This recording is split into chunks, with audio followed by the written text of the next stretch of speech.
So hello, disruptors. Welcome to this special DisruptHR Rochester conversation.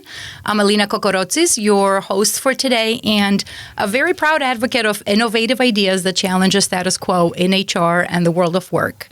At DisruptHR Rochester location, our mission is to ignite conversations that inspire positive change in our organizations and really the communities we serve. So we're thrilled to continue fostering these connections through conversations like this, and this is our first one, and we're really excited. So today we're diving into a topic that resonates deeply with everybody as we approach the holiday season. And it's titled The Gift of Calm and the Most Wonderful Time of Year. Is it really? While the holidays are often seen as a time of joy, they can also bring a lot of stressors, personal, professional, organizational. So I'm joined today, I'm really excited by these two incredible voices who are bringing a lot of experience and knowledge to our conversation. First, Elina Kokorotsis.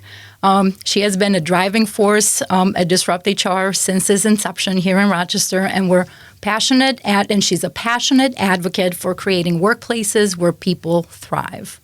And second, we're very excited to have our very special guest for today, Megan Clifford, who is a past DisruptHR Rochester speaker from 2022. And she talked about collective trauma, especially during COVID-19, and the impact it had in the workplace. So Megan is a clinical social worker and an expert in psychological flexibility and workplace resilience. So thank you both for joining today. But Christine, let's start with you. And can you tell us a little bit more about yourself, your background, and what excites you today about the conversation? Sure. So I'm a recovering CHRO, Chief Human Resources Officer. And what I've been spending a great deal of my time doing over the last few years is actually managing my family elder care. And so through that, I've become far more sensitive to the experiences that people have in the workplace and understanding how we can create positive experiences that allow people to thrive. And in addition to that, I've done coaching specifically with people who have lost their employment. And I spend 3 to 5 sessions with them, getting them prepared to tackle the job search itself because they need time to overcome their experience. So I'm thrilled to be able to talk about this today. Megan, can you introduce yourself and talk a little bit about your background? Absolutely. Thank you so much for having me. I have really enjoyed being part of the DisruptHR team since I did my talk in 2022. I did not realize that I would be talking on that subject when I originally found out about DisruptHR. But over the past 25 years as a social worker and the past 15 as a clinical social worker, meaning I'm a psychotherapist, I've recognized the impact of individual, corporate, racial, intergenerational, historical trauma on everybody, but specifically that it has not really been acknowledged and addressed in the workplace environment and how that impacts not only relationships and team building, but actually your productivity and bottom line. So I became very passionate about that, and I am currently working on bringing trauma-informed workplace and the trauma-informed workplace cycle to organizations across the region. Now, how do holiday expectations and obligations impact people's stress levels? Right. So I think a lot of the time when we think of the holidays, right, we think of joy and happiness and family get-togethers. You're thinking of all those wonderful things, or at least that's what management might be thinking of, or C-level thinking, okay, well, what are we going to do for our employees? And at the same time, we're thinking about end of year. We have to meet some quotas. We have to have all these things done. So thinking, in the organizational setting about what are people going through, not making assumptions that it's a wonderful time of year for everybody. How does that impact the individual in their professional role and performance? And then what can the organization do to be more aware of what their employees are going to and be more sensitive in creating an environment where everybody feels supported, whether it's a fabulous time of year for them or maybe they would be struggling with a variety of different things. I do think something that's very valid as you speak to that, Megan, is the fact that we need to be more sensitive in the workplace to understand that the experiences and interactions that are going on during the holiday aren't natural for everyone. And sometimes they even require people to cross boundaries that feel uncomfortable, professional versus personal. And so as we think about our planning and what is happening in the workplace, we should be prepared to acknowledge that in a positive way. Right. We want to normalize that. It's okay to say, hey, for everybody, maybe it's not the greatest time of year, and that's okay. And how can we be supportive, and also looking at organizational programming around this time? Let's consider the different things that people are bringing in. People, as I've said before, people don't drop their trauma at the door when they get into the office or they turn on their computer. And I think it is a responsibility of the organization to not be afraid to name that and say, hey, we're a place where you can feel comfortable and you don't have to be, happy all the time in this season. Yep. And I mean, I'm thinking of HR professionals specifically, right? Because that's who I work with. And this time of year is insane. They're at the center of change. They're at the center of year-end processes, time of requests, and all sorts of, like, W-2 season is coming up, last payroll of the year, benefits, open enrollment. Everything is happening right now.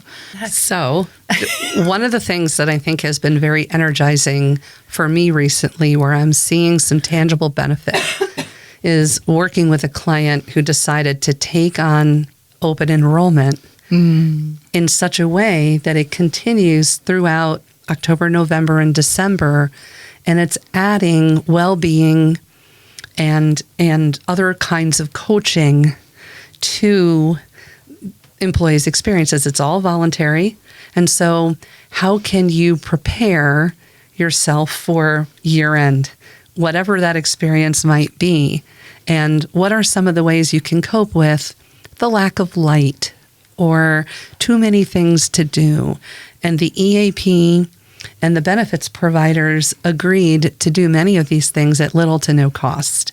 So I think that as HR professionals, we need to be really thoughtful about how our partners can help us add some value and head-on address some of the things that people may be experiencing without calling it out to a specific person. We're all having these things.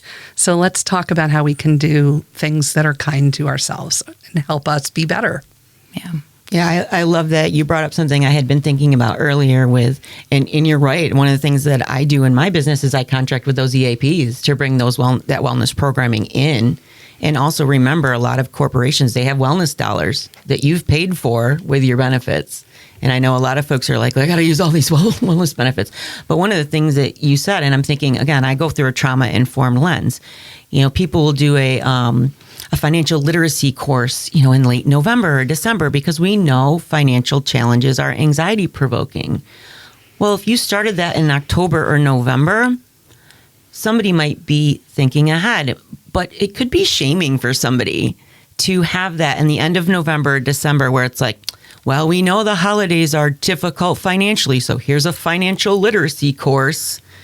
You go to the course and then there's this wave of, oh crap, and shame. I should be managing my money. I should have budgeted. I should have done this, which really just exacerbates. So being mindful, like you said, let's have this financial literacy, in mid-October, early November, when people start to think about these things versus, right before the crazy purchasing time. So planning ahead. Yeah. I mean, even for HR professionals, like having year-end planning starting in August or September, right. it builds so much more buffer for any change or any, different things that come up. Yeah, and we're talking about psychological flexibility. Yeah. Exactly. I mean, that needs to be more accommodated, I think, in the workplace, is understanding we can't really control that much in life, right? And that happens in our workplaces, in our personal lives. Things are going to happen. So how are we able to be flexible when those things pop up? And obviously, advanced planning is going to be a key component of that. So what's a good definition for psychological flexibility? Is it the emotional side of adaptation? Yeah, so psychological flexibility is rooted in a therapeutic modality called acceptance and commitment therapy. And there's really three pillars to that. The first one is opening up to emotions. So emotions and thoughts, feelings, sensations, they're going to happen. And we can fight them, we can avoid them. But usually when we do that or stuff them, they end up coming out in a way that isn't very healthy. So if we're able to recognize them and even welcome them in and normalize them and say, hey, yeah, of course I'm going to be stressed at this time, versus trying to do everything I can to get rid of the stress, then I can get to a place where I can ground myself. So that's the second pillar. So how do I ground myself into the present moment? Because as I said, you can't control many things in life. Right. So how do I get here into this present moment? And then the last pillar is knowing what's important to you. And that really boils down to values. So if we're talking individual, professional, and organizational, are you really knowing what your values are? And your values direct your actions. So I hear, I see corporations with their value statements on their websites. And I really think, okay, what does that actually look like in your organization when you're saying, integrity is our value, inclusion is our value? And as a behavioral therapist, I want to say, if I was taking a video of your organization, how would I know that you are living those values? And same with individuals. Yeah. Go ahead. Oh, no, I was going to say, I think one thing that we as HR professionals can do is be far less reactive, because we tend to address things as they occur. And so as you talk about those three pillars, if you're starting with your values in reverse order, right, and you're thinking about what's really important to us, how should this feel, what should the experience be? And then rather than responding to behaviors, we can control our own response by putting things into place that align to those values. Absolutely. And the experience that you want people to have, and be very proactive about that. And that's a 12-month journey. That's not a 1-month journey or a holiday journey, but it's particularly important during the holiday season. Yeah, I think, we're talking about the holiday season, thinking about goals, New Year's resolutions and goals. Mm-hmm. And I want to do this, and I want to join the gym, and I want to do that. What if we backed up both individually and professionally and organizationally and say, okay, really, let's look exactly what we truly value, not the lip service of what we say we value, but what is that going to look like for us this year? I mean, what's coming up for me in this holiday season is probably my people-pleasing tendencies, right? They get amplified during this time. So, yes, it could be, I guess, a trigger as to everything that we need to do and everybody that we need to support, both in professional life, but also in our personal lives. I know you mentioned elder care. That's, it's huge this time of year, especially if they're living with you or they're close to you. Young children being at home mm-hmm. and trying to manage all the different stressors throughout the day. And one example, you triggered me to think of this. One example that I think sometimes employers aren't aware of, especially if you aren't somebody who may have young children, school has 2 weeks off this year, mm-hmm. 2 full weeks. So these are the little things I'm trying to, bring to light. That's going to be a big stressor on folks. Like, okay, if I don't have family, if I'm in a financial position where I can't hire a babysitter, what am I going to do for those 2 weeks, right? So that can really be a challenge, and being creative in solutions for that. And maybe later when we talk about solutions, I can mention a couple things. Yeah. It's that kind of flexibility where mm-hmm. you're looking at whether or not there could be an additional take your kid to work day scheduled as an HR person. I mean, it's being creative mm-hmm. about what those kinds of experiences are going to be, and being thoughtful and prepared, to help people manage through those challenges. I think that the number of forced interactions and celebrations and things can really overstress parents who are already needing to figure out childcare and other things. And so we should additionally be thoughtful about not asking people to go to perhaps an after-work party, or I used to love in my one of my organizations from the past, we always did a New Year celebration in late January. Mm-hmm. And it was a way for us to celebrate a new year together, not affiliated with specific holidays, and after all of the commotion of the holidays that are celebrated. So people could breathe. And it was just so successful and lovely, and a way for people to really connect. Yeah. And what you made me think was something I wasn't even aware, but there are nonprofits who have wraparound care around childcare. So maybe partnering with some of those locally to provide some childcare support during those 2 weeks the kids are off. One of the things that I think of is, so I have a 16-year-old who's off for 2 weeks. She would love to watch some kids. Mm-hmm. So, local colleges have students. You have college students who are home that might like to make a little money. My 12-year-old can be a mother's helper. I'm sorry, a parent's helper.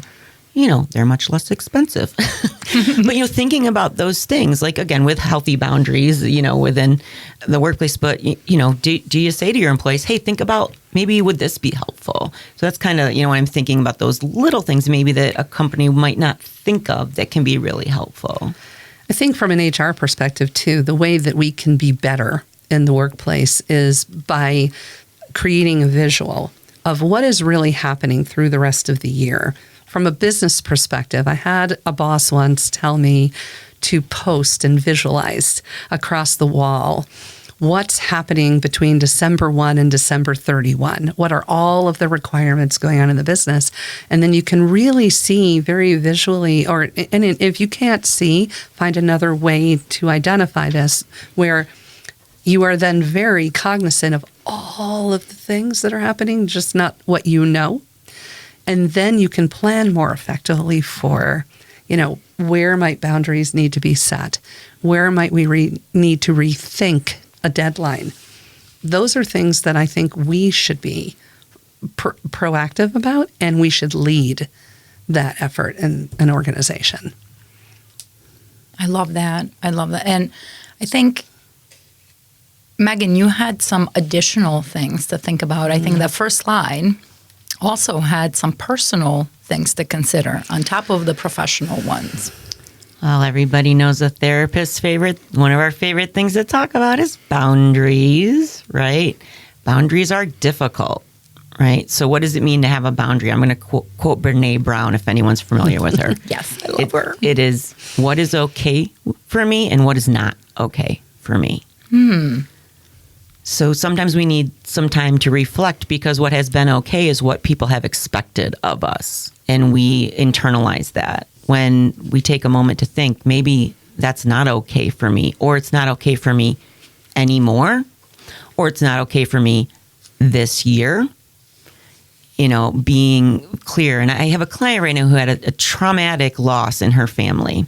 And she's always the one who hosts the holidays. And saying to her, you know what, it's okay to tell folks you can't do it this year, right? But the obligation she felt to do that. So thinking about saying, this year's not gonna work for me, right? Or we think about people, grief and loss comes in so many different forms. Oftentimes we do feel, we think about that around death. But thinking about possibly somebody who went through a divorce, somebody who had financial challenges, whatever it might be, that could be, more acute during the holiday season, the triggers and the thoughts. I had a friend who lost her brother Christmas Eve last year. It's the first Christmas Eve, right? So saying to your family, it's okay if we do something different. But being okay with setting a boundary, even though maybe not everybody likes it, but for your own health and well-being, being able to advocate in a healthy, assertive way to say, hey, this is what I need. I think so. Boundaries are a huge thing. And that's where I was thinking that people-pleasing side of myself, right? Because I always host. I'm the one who hosts pretty much every holiday, unless somebody else in the family, my aunt or somebody, might host an Easter. But pretty much I do Thanksgiving, Christmas and Memorial Day, everything. I don't want to minimize that though, Elina, because for many people that really does bring them joy in those difficult times, right? So I don't want to say, put the boundary down, like don't do this. If that brings you joy and you want to do it, of course do it. and it brings me joy, and at the same time up to a point, right? Like how much are we talking about? Is it a 6-hour event that everybody's coming over? Is it maybe a 3-hour more, I don't know, a shorter? Yeah, come for dessert. Yeah. It's funny because I used to live far, far away from family, and most of my neighbors were far from family. And many of us did not necessarily agree, perhaps politically or socially or whatever. And so we had to agree on what our event was going to be. And so we always had a focus for that celebration. So in hosting, it was, we're going to celebrate accomplishments this year, or we're going to celebrate memories this year. And I made some notes to myself because some of my favorite holidays were with non-family because we were so far away. And we brought games or old photos, and we found things that we could share in common, which allowed us to experience the holiday without someone having to feel like they were hosting and establishing those boundaries, and everybody brought things to the table. So, that I love that. My neighborhood is very close. We have a Friendsgiving, right? So I love the fact that you had all these different very themes, different, right? And I've always said, hey, friends are the family that we choose. People that we choose who our family is. Especially because we do have folks, with what's going on, in our country where there's a lot of polarization and there may be conflicting views and values in the family system, and that anxiety about, okay, I'm going to have to go to the family dinner, and this is always the conversation. It can be very, very preemptively and acutely stressful. So I love that idea. And even if you are do a family activity and, you feel the obligation, but it's okay with you, like, hey, yeah, do a Friendsgiving, or, do a party, hey, a game night or whatever, to bring that sense of community if somebody might not be feeling that in their family system. And it's also, when we're setting up, corporate events, it's making sure that we're being thoughtful about what people might eat, or how about a sober bar on one side of the room and an alcohol-based bar on the other side of the room? Or how about opportunities for people to celebrate through Zoom instead of in person? I think that we can create multiple experiences that can be positive, and people can select to participate in one or perhaps opt out of all. But we've given them different experiences and opportunities to, experience the end of the year with their colleagues. I really like that too, because when I think of inclusivity, I think of folks who maybe they are dealing with, maybe they have severe social anxiety, right? Maybe they're a big time introvert.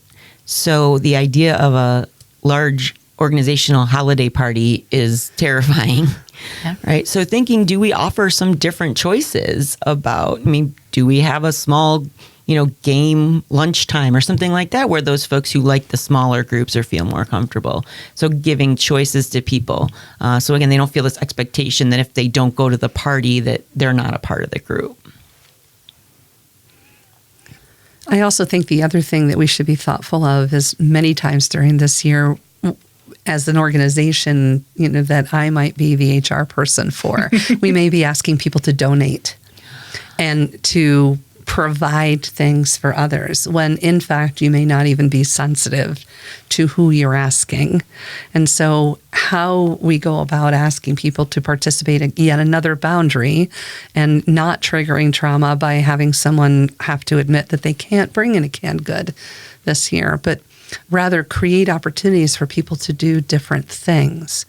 And I loved an organization that I consulted with recently where they wrote thank you cards. They gave people opportunities to do that. They gave people opportunities to purchase things. They gave people opportunities to opt out and consider participating in the first half of the year if it's too much right now. And, let's talk in March about the next thing that's coming. So not everybody has to do it now, and not everybody has to do the same things. So I hope we're being thoughtful about that when we're setting up those kinds of activities.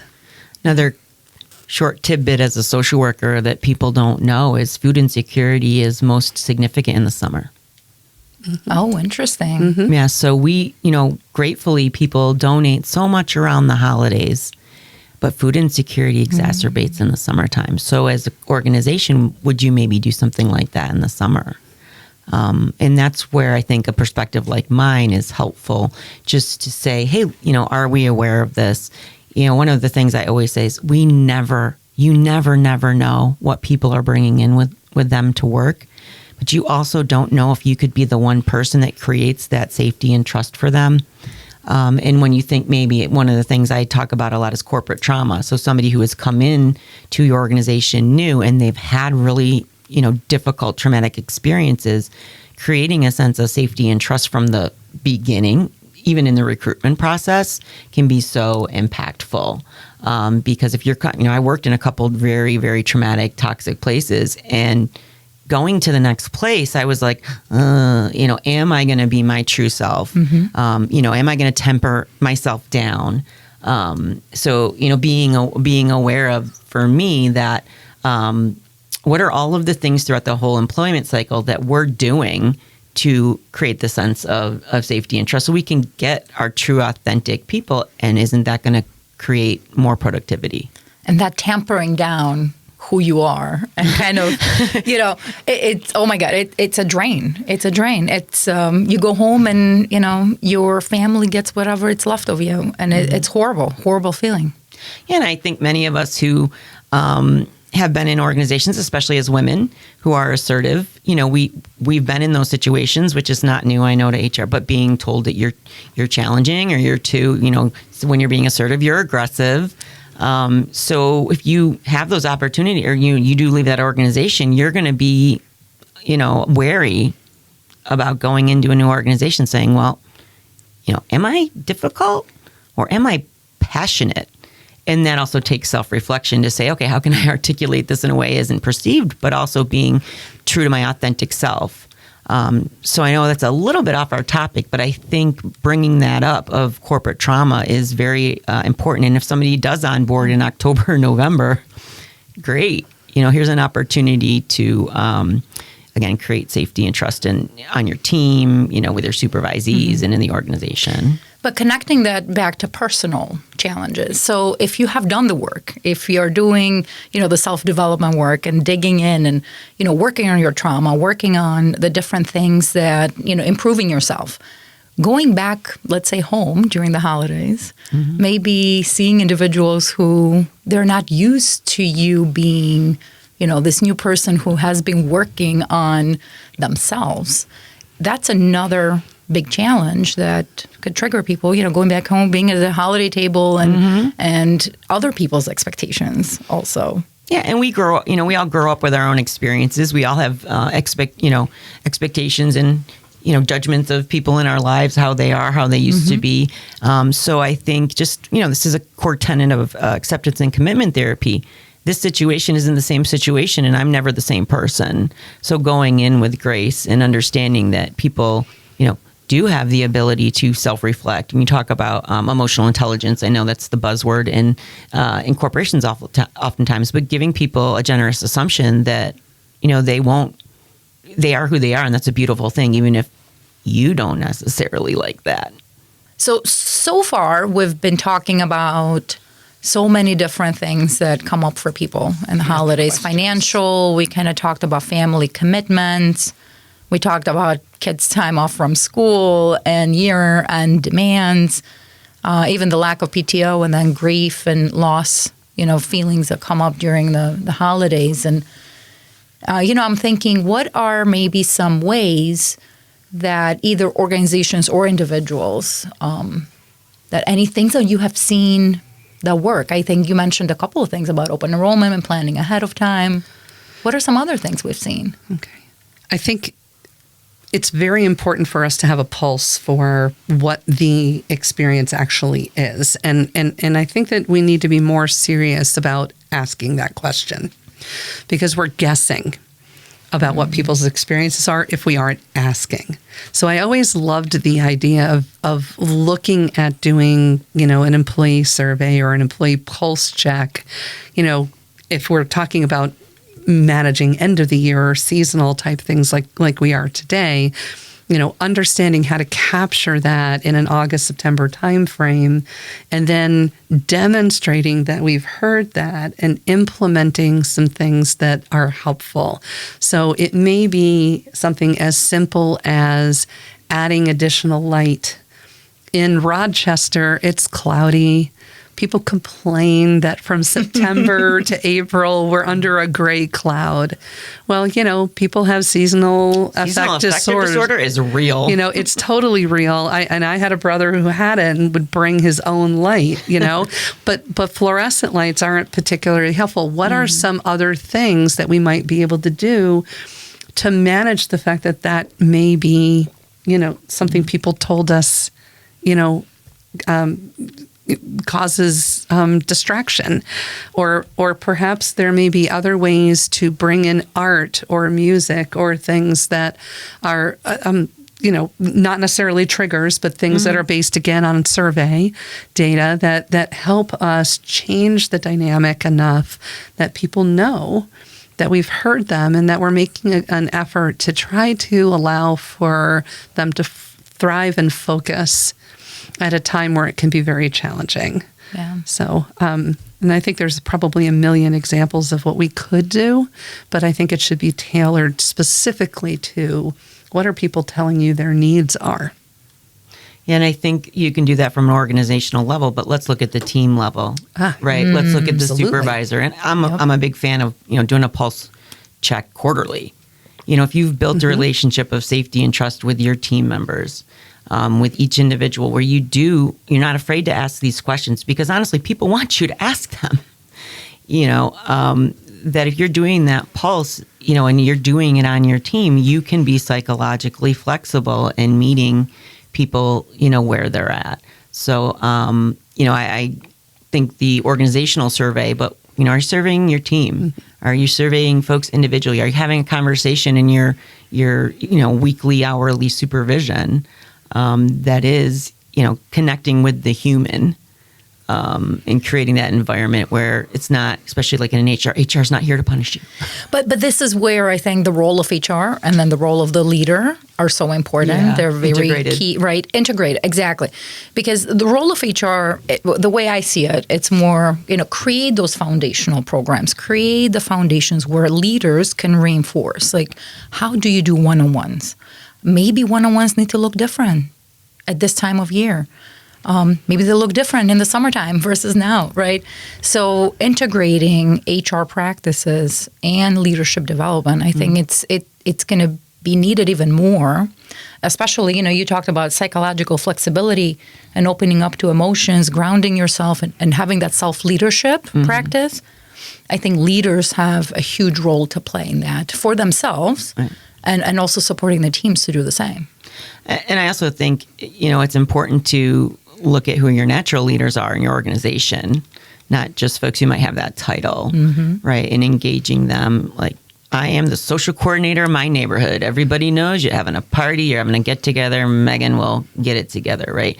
But asking people, I'm so very, intent on leaders being open to asking people what they want, because people feel empowered when their input is sought. So being not afraid to have that, always the top down, including your people in these conversations to say, hey, what would work for you? So I can think of an example with a supervisory role. Okay, how, Jane, how would you prefer your supervision? What works best for you? Are you somebody who really enjoys the one-on-one? How would you enjoy it? Would you prefer Zoom? Would you like me to send an email with some points we're going to discuss? So knowing how that person best receive things, and also thinking with humans, we all process things differently. So go ahead and ask. I love that. And people might be like, oh my God, somebody's asking me how I want supervision versus the intimidation of I've got supervision. And again, not every supervisory experience is, I don't want to say that it's negative, but looking at saying like, hey, ask your people how they prefer it. Yeah. And that build trust, build connection, And collaboration. help your leaders by training them and retraining them and providing the resources so they understand how to respond when someone says, I'm overwhelmed. Well, tell me more about that. Absolutely. Right? Not, why are you overwhelmed?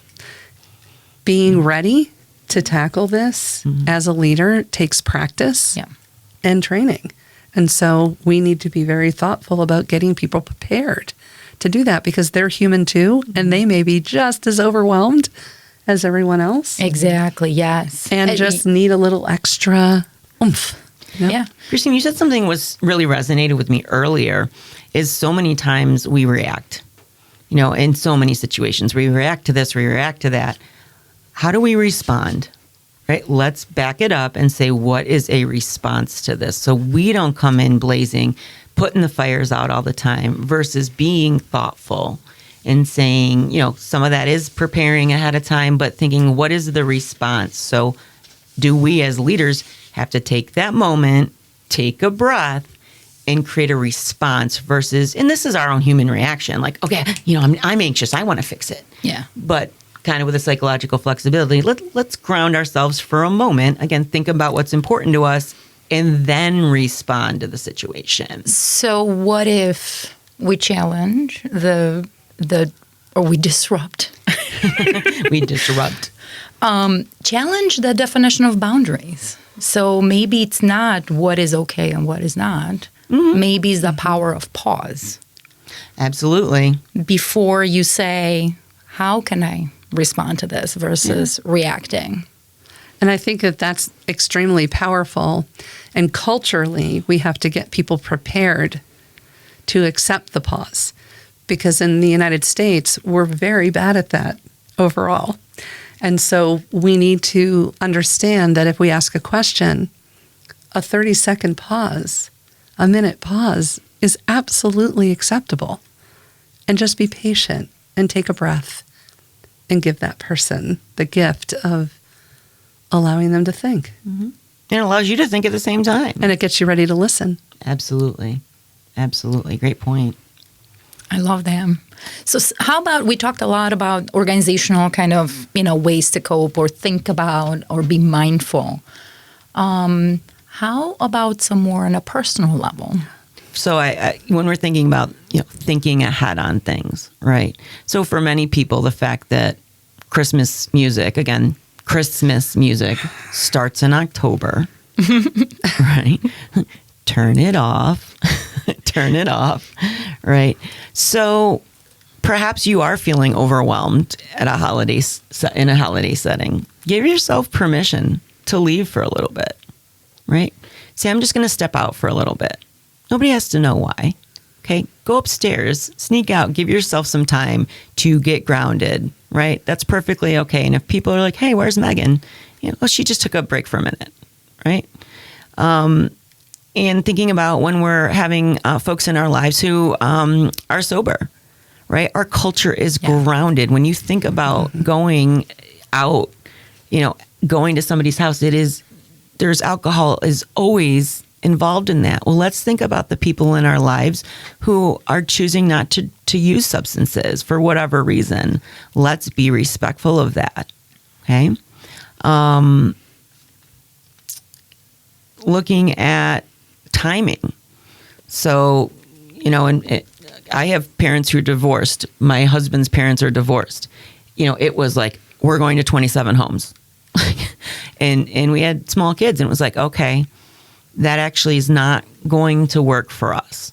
And I think many people do those things, but okay, let's celebrate with this family member on the 27th. Or, again, that's not very inclusive to say, but I'm thinking about folks who are Christian who might celebrate Christmas. You don't have to do it Christmas Eve and Christmas Day, kind of like in the organization. Let's get together, January 7th or whatever. So thinking about that, you don't have to do those things. And I bet you, if you brought that up, some people in your family, they might be like, oh, thank God.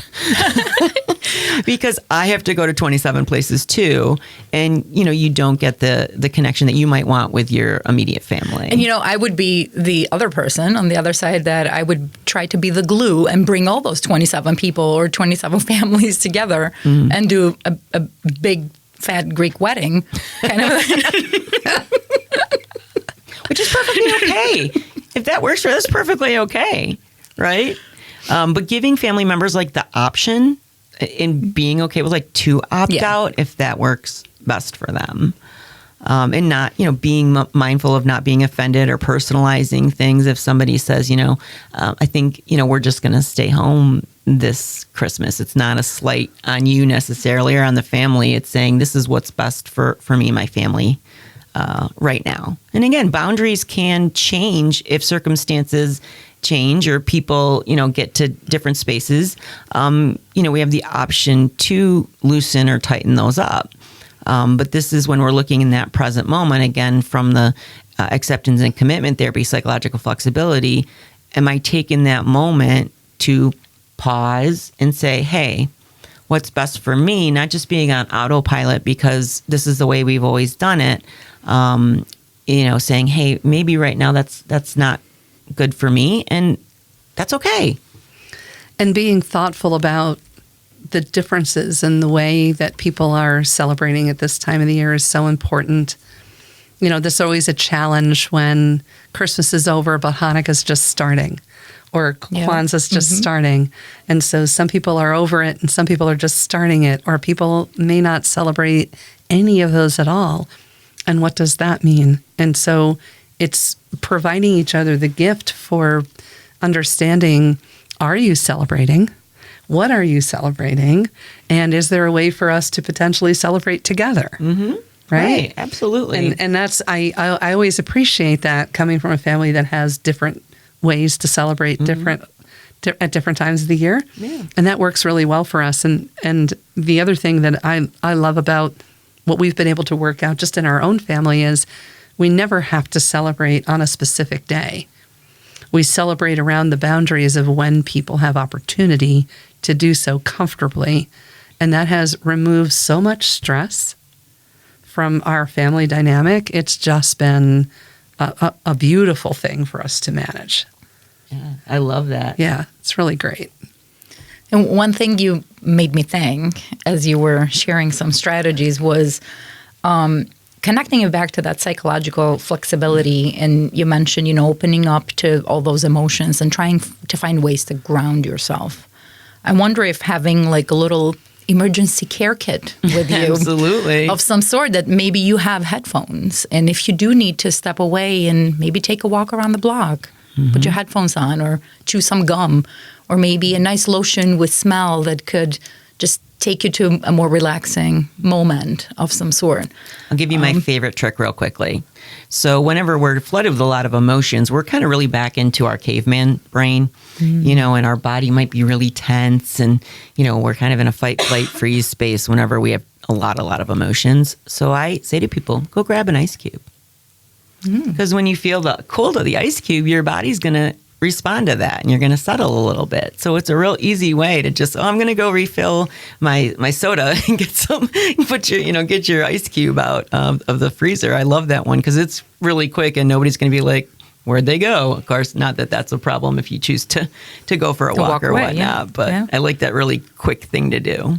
I also know that, breathing becomes so critical because it's one of those things that you can do that people may not notice.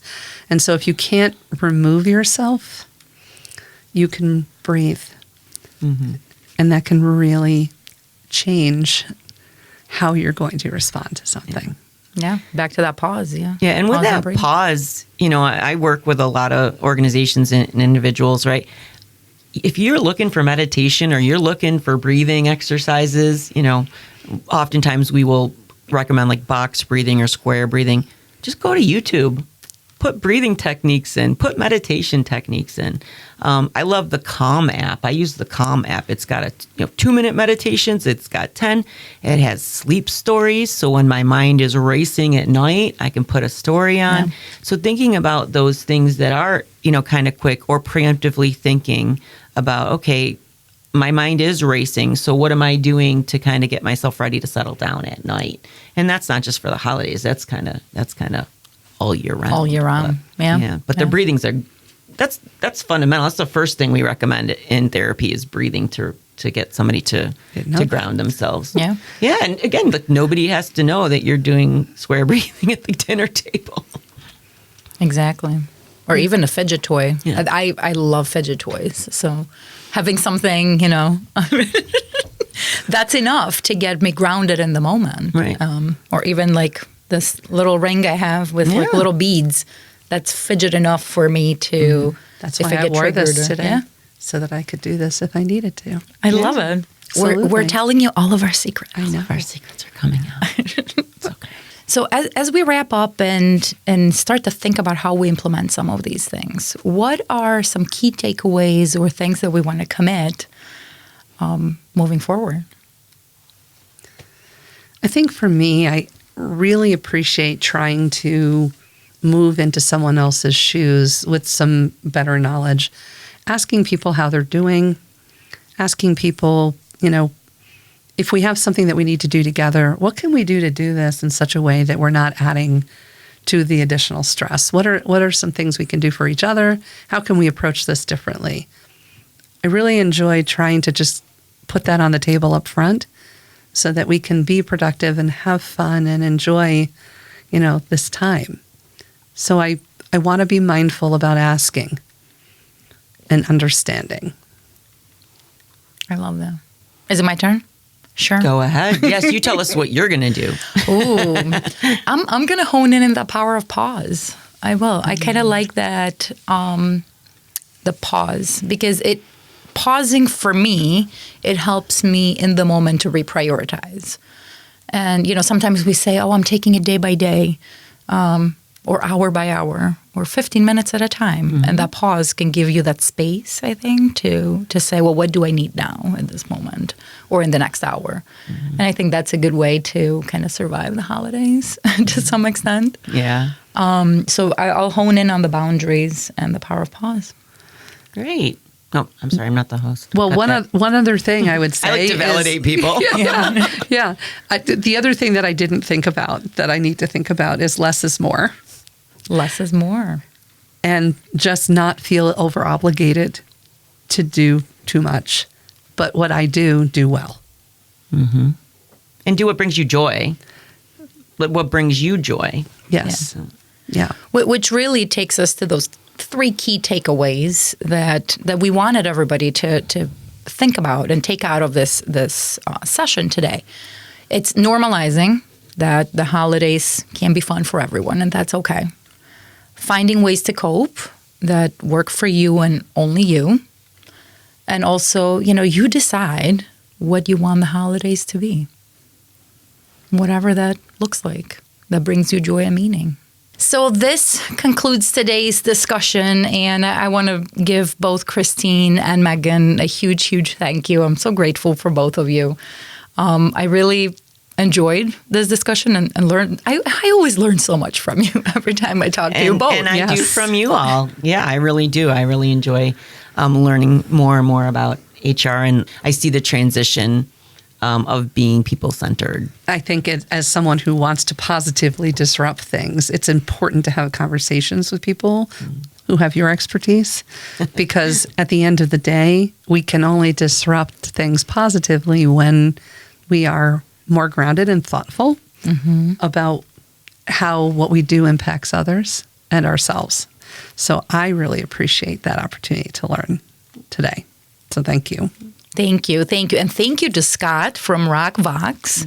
This is our first Disrupt HR Rochester conversation that we're bringing live directly from ROC Vox studio here. And Scott has been phenomenal supporting us. So thank you.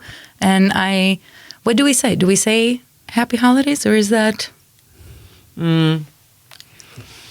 Have a great rest of the year.